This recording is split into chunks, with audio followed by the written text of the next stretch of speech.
तो दोस्तों भारत और फ्रांस के बीच में जो संभावित इंजन की डील है जो कि आने वाले कुछ समय में साइन हो जाएगी, इसको लेकर मैंने आपको पास्ट में 2 वीडियोस बनाकर दिए। एक वीडियो में मैंने आपको ये बताया था कि फ्रांस की कंपनी साफरान शुरुआत में ये चाहती है कि वो भारत के अंदर ही एडवांस मेट्रोलॉजी को लेकर एक अनुबंध साइन करे, भारत के अंदर फैसिलिटी स्टार्ट करे और भारत की छोटी बड़ी कुछ कंपनियों के साथ मिलकर इंजन निर्माण से जरूरी सारा कुछ सामान वगैरह और मिश्र धातु वगैरह भारत के अंदर ही बनाना शुरू करे, ताकि इससे होगा ये कि जब 110 किलो न्यूटन थ्रस्ट वाला नया इंजन भारत के अंदर बनाया जाएगा उस समय सप्लाई चेन भारत के अंदर सुनिश्चित कर ली जाए। इसके अलावा जो दूसरा वीडियो हम लोगों ने रिसेंटली किया था उसमें हम लोगों ने ये जाना था कि फ्रांस की तरफ से बहुत ही शानदार ऑफर्स दिए गए हैं। 100% टेक्नोलॉजी, 100% IPR, 100% रॉयल्टी फ्री, साथ ही 100% सप्लाई चेन भारत से ही की जाए, इसको लेकर भी फ्रांस की कंपनी द्वारा गारंटी दी गई है। तो अल्टीमेटली 110 किलो न्यूटन थ्रस्ट वाला इंजन जब भारत के अंदर तैयार हो जाएगा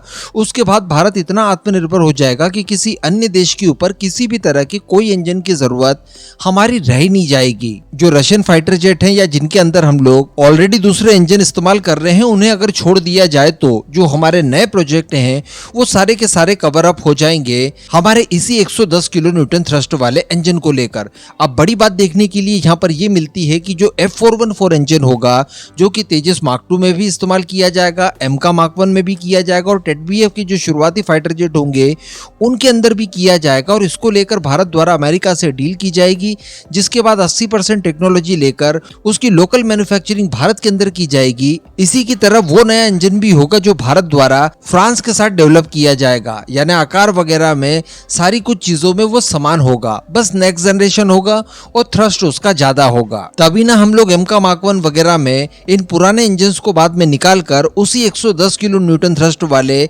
नए इंजन का इस्तेमाल कर पाएंगे। तो अल्टीमेटली दोनों इंजन्स में कोई विशेष फर्क नहीं होगा। अगर बॉडी वगैरह की बात की जाए तो बड़ी आसानी से एक इंजन निकालकर आप वो नया वाला इंजन रिप्लेस कर पाएंगे। तो फ्रांस की तरफ से यही ऑफर दिया गया है कि देखिए, अगर आपको अमेरिका परेशान कर रहा है इंजन की डील को लेकर, लेट लतीफी कर रहा है, क्योंकि हम लोगों ने ये देख ही लिया है कि अमेरिका की वजह से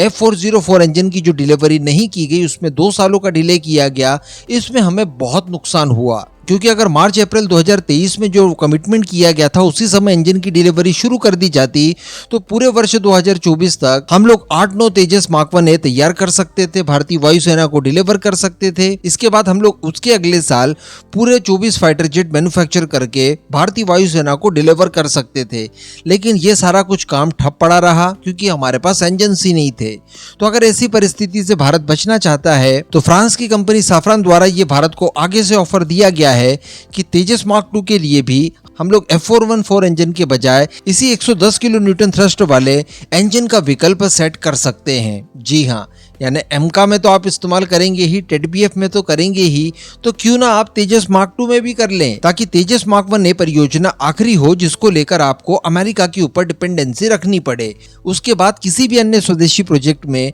अमेरिका की इंजन की डिपेंडेंसी आपके ऊपर बाकी रह ही नहीं जाए। और ये जो नया 110 किलो न्यूटन थ्रस्ट वाला इंजन जो आप तैयार करेंगे हमारे साथ, ये जब पूरी तरह से तैयार हो जाएगा तो ये तो आपकी ही प्रॉपर्टी बन जाएगी। कोई आपको चाहकर भी बीच में अड़ंगा नहीं डाल सकता। आप जब चाहे तब जैसा चाहे वैसा अपने हिसाब से इस्तेमाल कीजिएगा। तो वैसे तो ये विकल्प काफी अच्छा लग रहा है देखने में, लेकिन यहाँ पर कुछ प्रॉब्लम्स आ सकती है। जैसा कि हम लोग जानते हैं कि तेजस मार्क 2 2025 में यानी अगले साल रोल आउट हो जाएगा। वर्ष 2026 की शुरुआत में ये अपनी फर्स्ट फ्लाइट को कंडक्ट कर लेगा। आने वाले कुछ और सालों में इसके कुछ और प्रोटोटाइप बनाकर उनकी टेस्टिंग वगैरह पूरी हो जाएगी और वर्ष 2029-30 में इसे हर हाल में प्रोडक्शन में भेज दिया जाएगा। लेकिन अगर बात की जाए भारत और फ्रांस के बीच में तैयार किए जाने वाले 110 किलो न्यूटन थ्रस्ट वाले नए इंजन को लेकर, तो उसकी टाइमलाइन बताई जा रही है मास प्रोडक्शन की वर्ष 2033-34। ऑब्वियसली क्योंकि उसका इस्तेमाल तो हम लोग एमका मार्क 2 से करेंगे और भारतीय वायुसेना की मंशा ये है कि 29-30 में ही 120 यूनिट के आसपास भारत को तेजस मार्क 2 परिचालन में ले आया जाए। तो भारत की जो इनिशियल रिक्वायरमेंट है, जो स्क्वाड्रन स्ट्रेंथ कम हो रही है, उससे कहीं ना कहीं एक बूस्ट मिल जाए और जो फाइटर जेट हमें रिटायर करने हैं वो भी हम लोग आसानी से रिटायर कर पाए। लेकिन यहाँ पर अगर हम लोग प्लान बी के ऊपर बात करें तो ये इंजन हमारे लिए उस समय बहुत ज्यादा महत्वपूर्ण साबित होंगे जब हमें पुराने हो चुके तेजस मार्क 2 फाइटर जेट में इंजन रिप्लेसमेंट की आवश्यकता पड़ेगी। हम सभी लोग जानते हैं अच्छे से कि एक फाइटर जेट को पूरे कार्यकाल में 2.5 से लेकर 3 इंजन की आवश्यकता पड़ती है। तो शुरुआत में हम लोग कुछ यूनिट में अगर अमेरिका के F414 इंजन ही इस्तेमाल कर लें, लेकिन ये इंजन जब अपनी लाइफ साइकिल पूरा कर चुके होंगे, जब हमें नए इंजन रिप्लेस करने की आवश्यकता पड़ेगी, उस समय क्यों ना हम लोग इन्हीं इंजन का इस्तेमाल करें जो कि भारत फ्रांस के ज्वाइंट वेंचर से तैयार किए जाएंगे। ये हमें 10 से 15 किलो न्यूटन थ्रस्ट एडिशनली भी देने जा रहा है, नेक्स्ट जनरेशन का भी होगा। तो अगर इन फ्यूचर हम लोग लेजर वेपन या अन्य किसी तरह के वेपन्स जिन्हें की ज्यादा पावर की रिक्वायरमेंट होती है, ज्यादा वेट कैरिंग कैपेसिटी की रिक्वायरमेंट होगी, वो भी मैनेज हो जाएगा इस काम से। तो अल्टीमेटली यहाँ पर यह कहा जा सकता है कि फ्रांस का ये वाला ऑफर भी कि आप तेजस मार्क 2 में क्यों ना 110 किलो न्यूटन थ्रस्ट वाला ही इंजन इस्तेमाल कीजिए, ये भी भारत के लिए काफी ज्यादा बेनिफिशियरी साबित हो सकता है और काफी अच्छा ऑफर है। विशेष कोई विमान में बदलाव किए बिना आप बड़ी आसानी से उन नए इंजन का इस्तेमाल इनके अंदर कर सकते हैं ज्यादा थ्रस्ट के साथ। और सबसे बड़ी बात कि अमेरिका नाम का जो सिरदर्द हमारे सिर के ऊपर रहेगा वो भी दूर हो जाएगा हमेशा हमेशा के लिए। तो आप नीचे कमेंट करके बताइएगा कि इस ऑफर के ऊपर भी आपका क्या मानना है।